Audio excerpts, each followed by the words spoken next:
ketemu lagi dengan saya Tumbur Tobing. Nggak lupa, nggak bosen kan?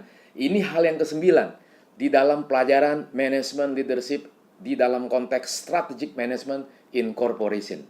Tema yang ke-9 atau topik yang ke-9 hari ini saya membahas how you generate value. Whatever, no matter what is your kind of the corporation. Jadi generate value di dalam satu korporasi sesuatu yang penting. Kalau tidak ada konsep value, berkali-kali saya mengatakan hal ini yang ke-9, itu sesuatu yang mandatori, jangan dianggap enteng. Kenapa? Karena generate value mengakibatkan itu menjadi satu tolok ukur. Perusahaan itu di-recognize, perusahaan itu mempunyai nilai tambah, dan perusahaan itu diakui dan di-trust di dalam seluruh aspek yang melingkupi keberadaan dia. Maka dalam hal ini, yang pertama, organisasi di dalam satu korporasi itu selalu berpikir tentang long term. Berkali-kali saya mengatakan long term values, long term values, long term values human capital. Kenapa hal ini 3 kali berturut-turut? Yang saya sering kali ungkapkan di dalam pernyataan saya serial-serial ini, yang makin terus, makin panjang, makin meluas.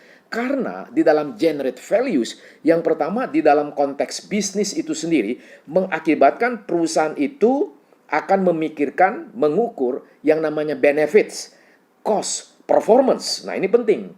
Maka benefit, cost, performance, dan produk services yang di-provided oleh perusahaan itu akan menjadi sesuatu thinking analysis, thinking costly, thinking expanded everything di dalam jejak korporasi itu sendiri. Itu di dalam konteks bisnis. How to generate values. Lalu bagaimana values di dalam konteks customer? Nah, customer mau tidak mau dia akan melihat that kind of product is really trust on me, upon me as the customer or not. Jadi branding atau merek itu menjadi rohnya perusahaan di dalam dia menjual satu produk, apapun produknya, apapun jenis produknya. Karena kenapa? Customer satisfaction menjadi satu kunci orang itu menjadi percaya dengan barang produk yang Anda jual. Jadi jangan dianggap enteng sekali lagi. Berkali-kali saya mengatakan yang namanya customer itu sesuatu yang friendly sehingga dia ada satu ikatan batin antara customer dengan produk diikat oleh satu merek.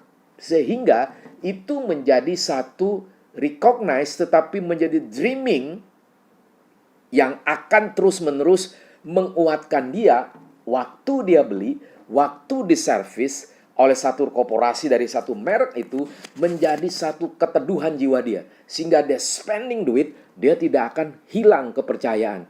Karena apa yang diproduksi oleh satu korporasi ada values number, tidak hanya sebatas price atau profit. Yang berulang kali saya mengatakan profit pasti ada, tapi profit akan berkembang seiring dengan banyaknya customer trust on you in your corporation. Sehingga itu bermaksud dengan volume basis. Volume basis bisa bertumbuh berkembang karena ada value basis inside and that kind of product. You sell it to them as the customer satisfaction. Jadi, di dalam konsep bisnis, di dalam customer, yang ketiga, values itu juga berkaitan dengan shareholder. Nah, shareholder ini mau tidak mau dia akan mengatakan, oh, berarti perusahaan Anda ada visibility-nya. Ada satu keterpampangan menjadi kejelasan, transparansi. Jadi perusahaan Anda ini bukan sekedar dipromosi, dipublisitas, tetapi banyak bocor, kebohongan. Misalnya di dalam pengalaman saya, banyak sekali saya dalam dunia sales dan marketing mendapatkan ratusan, puluhan manajer ataupun direktur itu korupsi. Jadi bukan hanya di pegawai negeri, di swasta juga ada. Cuman kalau di swasta jarang sekali bisa bermiliar-miliar. Tetapi di swasta kalau orang itu sudah korupsi, dia akan sulit sekali lamar ke tempat lain dan dia akan sulit sekali berkembang. Akhirnya di dalam pengalaman saya di 7 perusahaan yang berbeda, banyak mantan anak buah saya, banyak rekan-rekan bos saya itu menjadi pengangguran yang sangat mempermalukan dia di hari depannya. Jadi ini hati-hati. Maka shareholder di dalam konsep value, dia akan melihat visibility-nya, penampakannya, dan juga transparansinya, sehingga orang-orang yang bekerja itu adalah orang-orang yang bisa di-trust. Tidak hanya di dalam konsep bisnis, tidak hanya dalam customer, tidak hanya di dalam shareholder. Yang keempat adalah konsep values atau generate values yang terus dikembangkan. Konsep nilainya adalah bagaimana dengan employee itu sendiri. Sehingga employee itu akan ada contacting soul dengan atasan, dengan korporasi untuk dia mengembangkan skills-nya. Dan dia akhirnya mengetahui purpose dan fulfillment dia as the employee to be the next future as the director. Who knows? That is the reality. Maka atasan harus mempunyai keinginan mengembangkan orang-orang tersebut. Jangan dikunci, mematikan, takut digeser. Ingat, manusia terus berumur. Ingat, manusia itu terus terbatas. Jangan memberhalakan posisi Anda. Justru bagi share seluruh kemungkinan yang ada. Itu adalah value basic yang mau tidak mau Anda dan saya, entah sebagai atasan, mengembangkan pemikiran itu. Jadi transfer knowledge di dalam values.